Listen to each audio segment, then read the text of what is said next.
belongs to her program, who is, as Alison Peters said before, co-sponsoring this event. She's a political scientist whose research focuses on Latino immigration, most specifically the history and politics of Cuban immigration. She's the author of 2 books, The Lost Apple, Operation Pedro Pan, Cuban Children in the U.S. and the Promise of a Better Future, from 2004, and In the Land of Mirrors, The Politics of Cuban Exiles in the United States, from 1999. Currently, she's co-principal investigator for another study on youth politics in the age of globalization, funded by Chapman Hall and the Keller Foundation. So please help me welcome Dr. Torres. Thank you, Mimi. I'm very pleased to be here with the panelists. Some I've shared in the panels with, others new and very exciting. Celebrating, really discussing Viviana's latest work. BBR intellectual relationship has been really one of the richest I have had. As we've often said, that the intersection between art and politics can be a very rich story for understanding the complex realities. So here we are. I'm not a visual artist, or do I study visuals, so I don't have like a beautiful thing to put up there. I'm just a political scientist, so bear with me. You can now look at Viviana's work.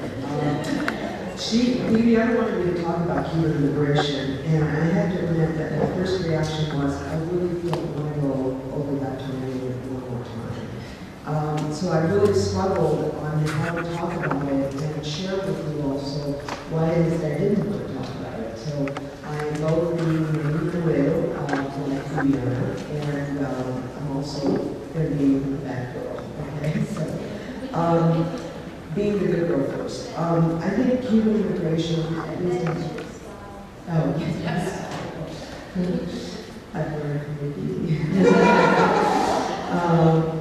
Cuban immigration, at least in Cuban studies, we sort of have a standard way of thinking about it in its stages, okay? I mean, I'm going to do that.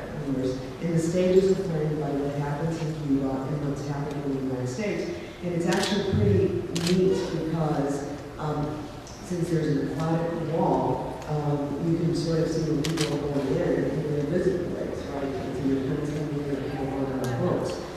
So we can kind of categorize it like that. But I think that one of the things that happens when you think about immigration in that way is that it leaves aside the human dimension of both leaving, arriving, and returning, which in our case is so integral to the entire process of immigration. So a few years ago, I started a project to compile personal narratives about these experiences. I mean, what it meant to people who left, people who stayed. And while I started out by interviewing both men and women, I have to admit that the women are the ones who were more willing to share their experiences and right through some of the complex nuances. Okay, it wasn't, they didn't feel compelled to have to sort of stake a flag in the ground in a certain sense.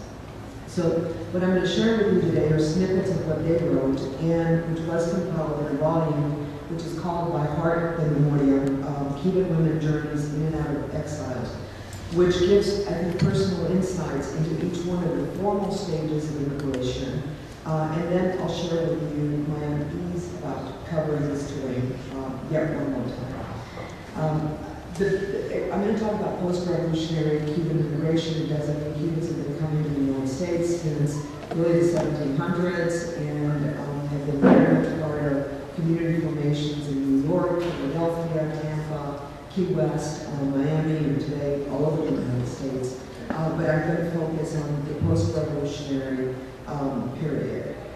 The first group, essentially, that comes after the revolution is here. The revolution is 1959, and there is an open door to Cuban exiles from 1960 to 1962, which is embedded in a certain sense, the idea that we would be going back really soon. I'm convinced we would have never been let into this country had they known that we were still going to be here. They thought we'd be going back, so we would not let in. there is a small stage during this, I guess, 2-year period where there was a fueling of an exodus of unaccompanied minors. More than 14,000 children came. I was part of this, and so in the book, I write about my journey of both leaving as well as returning to Cuba. And I titled it Where My Ghost Could Dance at the Wall of Gold. Because in a certain sense, there's a lot of things about memory and about the past that oftentimes is filled with ghosts. And I just felt that it took a really long time to get to a place where actually my ghosts get out of time. And so that's kind of the journey of that. After the October missile crisis, the doors were shut again. Okay, we forget that little stage of Cuban immigration where Cubans were not let in between 62 and 65, and people started coming to the United States in all sorts of ways, including crossing the Mexico-Texas border. There was thousands and thousands of Cubans doing that. They're still doing it today. But one of them was by taking what was little speedboats, okay, lanchas. And Racialized, who is a Cuban American who is also a poet, writes in her, wrote for us a poem about her leaving, which I think raises some of the same issues that that many of the panelists have talked about. I'll just read a little part here. We're always at a point of departure, pretending coolness, indifference, practicing trivial arguments with the future and a lack of memory. But the proof is in the map, worn like a bed sheets after too many months. So her family, she also has several books written about this experience. She was, I think, 5 years old, and it was, I mean, it was crossing, you see the graph up there, it was crossing a very treacherous water. She remembers, you know, the waves and people getting sick and all that. But, so that experience is up here. For those who could not leave, because once the doors were shut, and many people did take these sort of extraordinary means to leave, others did not. And what happened to them, in a certain sense, is captured by Memoria Garcia, who was a photographer who used to be in Chicago and is now in Miami. And what she says about her experiences was that, I mean, in a certain sense, we think a lot about geography, right? I mean, the geography is physical and it's big, it's borders and states and this kind of thing. But geography is also physical places and intimate objects, and so it's oftentimes experienced very intimately. And so she writes about how it is that for her what was very important was to keep my eyes fixed on the landscape. I knew that one fine day I wouldn't be there anymore, so I enjoyed it, all in a very special way, as if to keep it from escaping my memory. It was the images of her relatives in the 1950s that helped her rebuild herself to a place where pieces of the puzzle, searching always for the bigger image that will help me understand what paths everyone took to get to the places they are today. At the end, the photographs of her relatives helped inform her sense of family geography, where, as she says, they bring the consolation of knowing that at one time my family had lived whole eras in one single place, had belonged to a place in Ireland. Nereida ends up coming what were called the Freedom Flights, which went from 1965 to 1973. They were opened by Johnson and closed then in 1973 when a lot of the hijackers, Americans were hijacking flights to Cuba. Cuba wasn't extraditing them, and so the United States shut those down. So again, there's a period there of undocumented immigration through, again, extraordinary means. But one of the other things that happened was that many of the exiles, young exiles who had been brought over, again myself included, we returned to Cuba. And it was not only did we have an impact here in the debates about the relationship of the exile community to our homeland, but rather we also had an impact on Cuba. And there were two very special poets who opened their homes to us. and really allowed us to come in and feel part of the nation. They also had daughters, more or less our generation. Their daughters are writers, and so they contributed to the volume. One that isn't Fernandez, the daughter of Paula Fernandez, in her, she writes about how, in a certain sense, the first incision that she had, that she really became, as she says, an adolescent, was when her parents from childhood were leaving. And so she remembers that the last night that they slept together as one of the most wrenching experiences that she had. She says, exile, she explains, tends to be seen as this ghetto that is landless. But seen this way, it's only those who leave who suffer. For her, this was an incomplete definition, for it did not include the other, the internal exile who's left with his estrangement.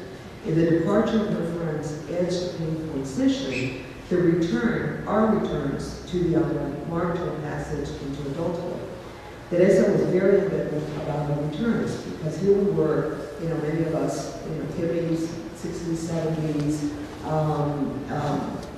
and what had radicalized us in Cuba would get young people in trouble. We had long hair, listening to Beatles music, that kind of thing. So there was a certain moment, if you will, of tension, particularly with young people in Cuba and our returns.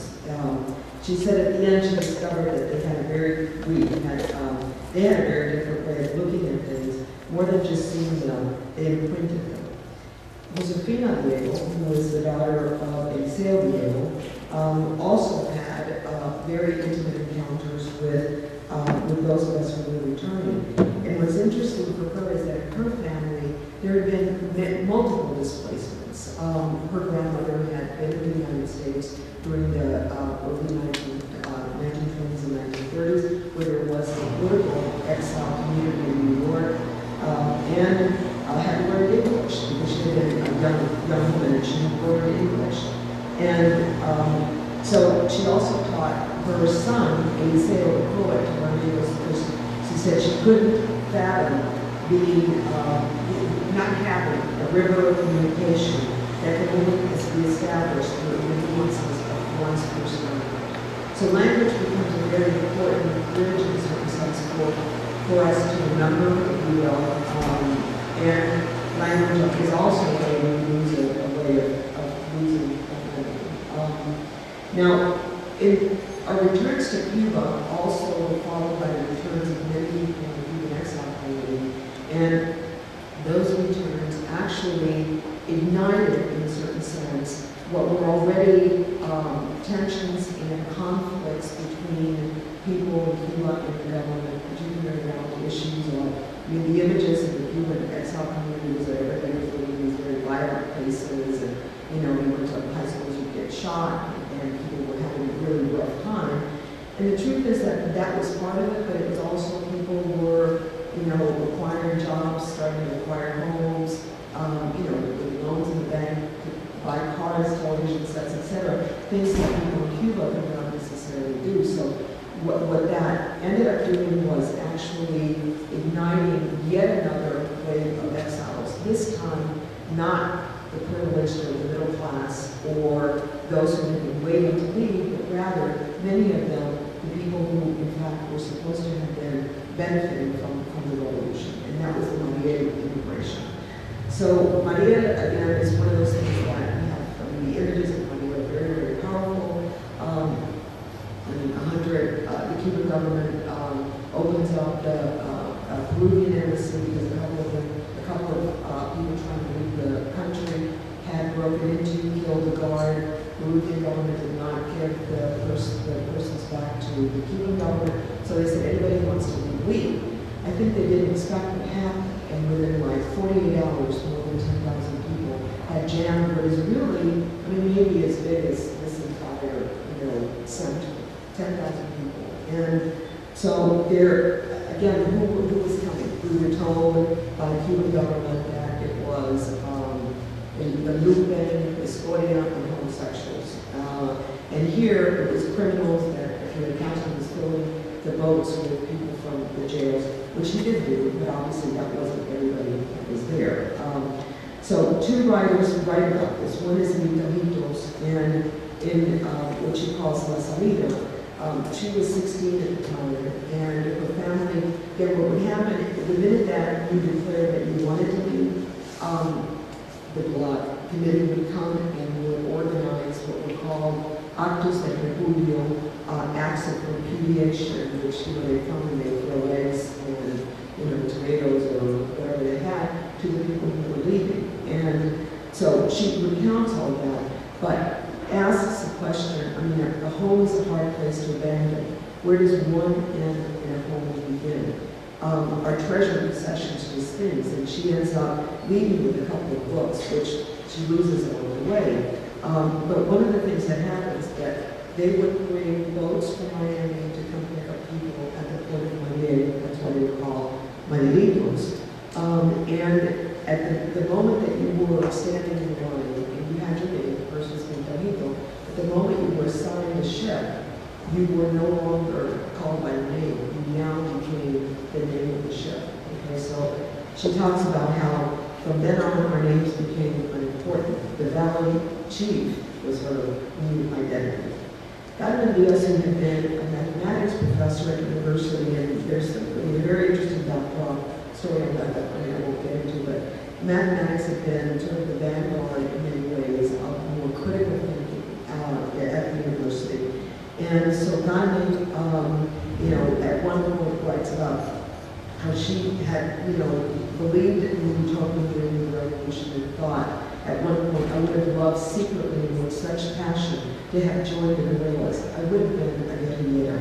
But by 1978, she was already in the university and having a lot of problems in terms of just basic things like reading exile literature, and just questioning, bringing forth actually a more Marxist perspective. I mean, they were studying Gramsci, they were studying, Althusser and Lances, and getting in trouble for it.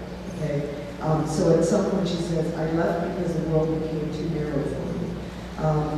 But at the same time, she left 2 daughters behind, thinking that it would just be there in a period of time. It ended up that it was 10 years. And she says, time is irretrievable, particularly when it comes to so it was, again, that period of time when people were going back, as at the same time we were crossing in a certain sense. Young exiles were returning and young peoples were leaving.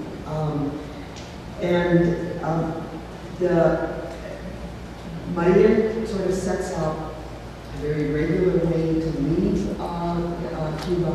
And that regular way is like a lottery of people, it's up to 20,000 per year. So there's this regular thing going on until the collapse of the Soviet Union, which then in 1989 unleashes an economic crisis in Cuba, and again, a very severe period of austerity to the point that lots of people were hungry, with malnutrition, and a series of things, which again, then spurs another immigration. This time, there are no legal mechanisms to leave. People leave to go to Mexico, people leave to go to Spain, intellectuals, and those who don't have the means to leave through a visa end up taking rafts, which again, the raft occurs, okay, in a certain sense here. So it's not just one period, but there's a recurring raft experience. There's 2 intellectuals during that time that write, one was María, the other one, Dr. Memoria. This is more about fragments of memory, and she's called it only fragments of memory. She was a leading intellectual, had studied with one of the top Latin American historians who happened to be Cuban during the nuns. And so, again, sort of talks about the heroic, always needing to be the hero or the heroine. In her case, she had been a competitive swimmer, and of course, people always have the best things, the best, you win, and at some point she just got exhausted. In Madeline Camargo, the same way, tried to stay, but ended up with other of that generation that was called the low intensity exile, or the Velvet exile, because it happened, you know, after the Czechoslovakian Revolution, the Velvet Revolution, ended up looking for what Holy Bobby used to call the third space. There wasn't either home or the exile community, the island or the exile community. Then Tania Rivera then closes the volume. Tania Rivera is a visual artist and was one of the first ones that started exploring the loss in Cuba. That is what it meant to people in Cuba to have people leave. This was sort of a taboo topic, could not be talked about, and her projects became very controversial. In fact, she's now in New York doing projects on immigration. We also used Ana Maria's work at the beginning, on the cover of the book, and Liz Balmaceda, who was actually the first Latino Pulitzer Prize winner, writes about how, as much as we have thought about the influence of the United States in Cuba, the influence of Cuba in Miami, and how these geographic borders, in a certain sense, are not exactly the political borders that we hear about or we talk about. Now, I want to talk just briefly, and I will actually maybe take less time in terms of this, but why, in a certain sense, this was a terrain that I was hesitant to go back through. I mean, by heart and Memoria, in a certain sense, you know, in English it's by heart, the translation is in Memoria. We learn things in Memoria, we know them by heart, things that, you know, rote memory or things that come easy with recollection, but it also implies things that are very intimate. And I think one of the things that, at least I've been trying to think about is how we move away from memory, in a certain sense, into the present. And in many ways, I think memory for us, while we can talk about the intimate part of memories, is a militarized zone. I mean, there are official renditions of these exits, there are official renditions of those who stayed, and it's very hard to script out these myths of origin or myths of salvation or myths of, you know, heroic deeds. And personal narratives are one of them. But I also think that memory, as well as future promises, which is the detail right here, in a certain sense, leaves a lot of room for manipulation. That is, they are such undefined zones that it becomes very easy for anybody to read anything into them, particularly in very politicized environments. And so there is a real need, I think, to think about what it means to be Cuban in the present. For me, this has included being an immigrant. We came with funny papers, by the way, because our papers are funnier than half the papers out there today. There were letters about Catholic priests, mimeographed, nonetheless, not even signed. So it means that we have a voice as immigrants who, in fact, were authorized by presidents who indeed were receiving pressure to make us go away, especially in Miami. So being in the present, in a certain sense, contests the temporalities that have trapped us and contests the spatial trappings of what it has meant to be in Cuba. So by saying you're in the present, it's harder for those other forces to kind of come in and define who you are. So one of the things that I find in this exhibit, and I'm really empty right now, is that there is a respect for our individuality, that is, the individuality of each one of our groups, but it also presents an opportunity to be in the present as a Latin American